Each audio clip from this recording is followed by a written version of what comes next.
Fala, povo lindo! A ideia da vez é conversar sobre como é estudar história na USP, ou pelo menos como foi estudar história na USP, já que já faz um tempinho que eu fiz isso. Gostaria muito que você viesse aqui me falar quais dúvidas você tem sobre o curso, sobre a USP. Se você estuda nessa instituição, me fala como ela está agora, se mudou muito desde a época que eu estudava até agora. Então eu vou falar como é que foi estudar no final dos anos 2000, de 2007 até 2011, meu Deus! E aí você me fala também como que estará e como está o estudo de história, ou seja, tira todas as suas dúvidas sobre o que você faz ou sobre o que você pretende fazer. Estamos juntos, se liga. Estudar história na USP em 2007, o meu primeiro ano, o ano que eu era bicho, né, calouro, foi 2007. E aí, na época, como você pode perceber aqui no nosso cenário de hoje, ainda não havia a facilidade que a gente tem hoje de compartilhar informação de maneira virtual. Já existia pendrive, mas não era costume que a gente lesse, que a gente trabalhasse com informações de texto de maneira virtual. Era muito mais comum a gente imprimir tudo isso.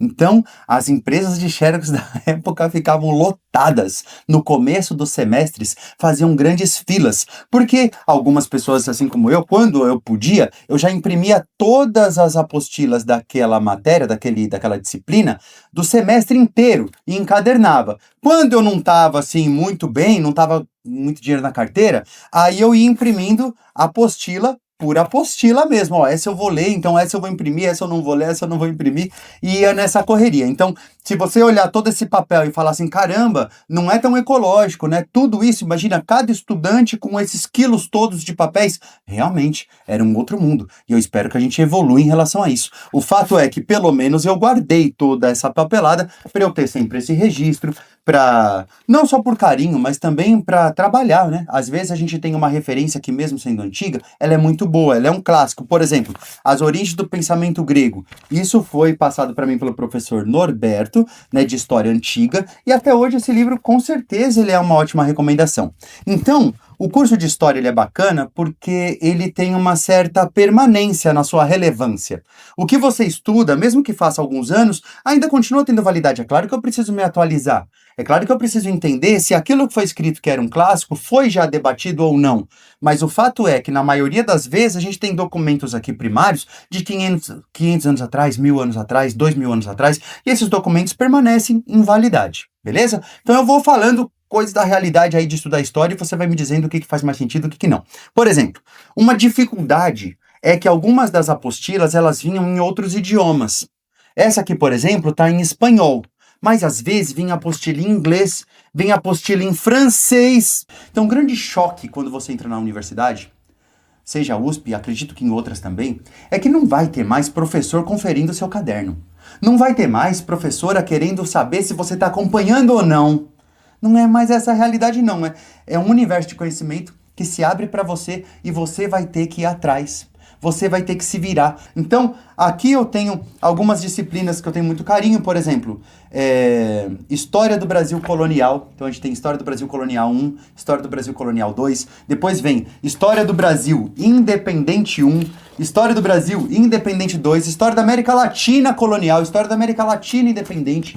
Tem História Ibérica, História Ibérica 1, História Ibérica 2, por isso que você tá falando de Portugal e Espanha, viu, gente? Que é a Península Ibérica. E aí, a gente, como esses países, às vezes, eles têm uma história diferente da nossa, né? Então a gente fala assim, a História Ibérica. E aí tem Idade Média, tem Idade Moderna, tem Idade Contemporânea, tem Idade Antiga. A gente estuda variados. Eu peguei uma disciplina que era optativa, na época, então tinha, ainda tem, né? As matérias que você é obrigado a fazer e as matérias que você pode fazer se quiser.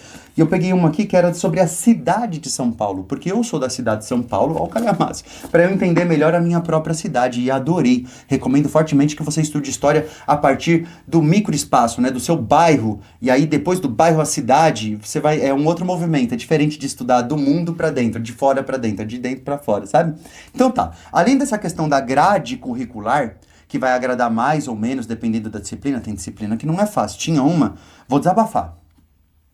Teve uma que chamava História das Ideias. Ah, vou falar. Não tô mais lá, já me formei. Era difícil. Vê bem qual professor que você vai ter, qual disciplina, tenta comentar com os colegas ali, porque às vezes o curso é mais do seu jeitão ou menos do seu jeitão. Tem professores com um estilo de aula e tem professores com outro estilo de aula. Me fez falta narrativas energéticas, né? Com todo respeito à realidade dos professores acadêmicos, eles são brilhantes no que eles fazem, mas talvez a didática não fosse a prioridade deles.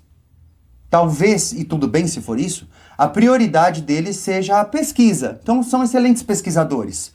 Mas como didática, nossa, boa sorte para que você possa acompanhar esses textos, tirar dúvida com seus colegas, também com os professores. Eu tenho certeza que muitos professores se esforçam em relação a essa didática, mas não é predominante. Não é todo mundo que está super preocupado na melhor forma de transmitir esse conhecimento para ti. Não é todo mundo que está preocupado na comunicação, ou melhor, na educomunicação. Às vezes a preocupação central é a pesquisa para te ensinar a pesquisar também. E entende que tem a legitimidade nisso, tem justificativa para isso. Para que você possa também, quem sabe, virar um pesquisador. O que eu posso dizer mais?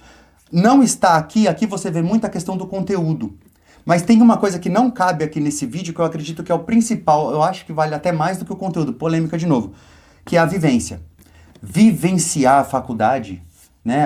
As pessoas que eu mais gosto como amizade, as amizades que eu mais tenho carinho hoje são pessoas que eu conheci na faculdade.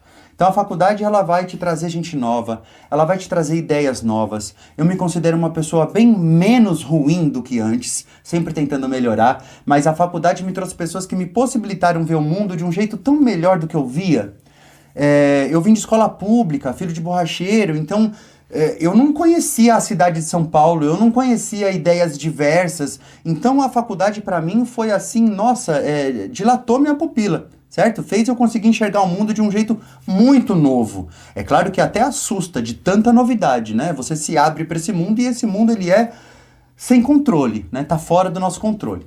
Então vivenciar a faculdade é muito importante. Por que eu tô dizendo isso? Porque não é só ler, não é só estudar, não é só fazer prova. Também é tentar conhecer os movimentos que existem ali dentro, as diferentes vertentes, os esportes todos que são praticados, todas as formas de lazer, todas as formas de política, que você com certeza vai respirar política dentro da faculdade, você querendo ou não. Você vai perceber que a política ela é inevitável. Não quer dizer que você tenha que reproduzir o que as pessoas fazem em relação à política, o comportamento delas. Mas provavelmente ao entrar na faculdade, principalmente em uma universidade pública, as pessoas vão tentar te informar que a política chega em você, muito mais do que parece, certo? Então, prepare-se, porque você, se já estiver em um ano que você está ingressando em história, você vai ter um ano de muita novidade, pro bem e pro mal, e se você ainda não é o ano, mas você está em preparação, conta com a gente. Eu sou o professor Walter Sola, eu ensino História, me formei em História na USP, mas a gente tem no projeto Se Liga professores de todas as outras disciplinas. Você pode nos procurar, conversa com a gente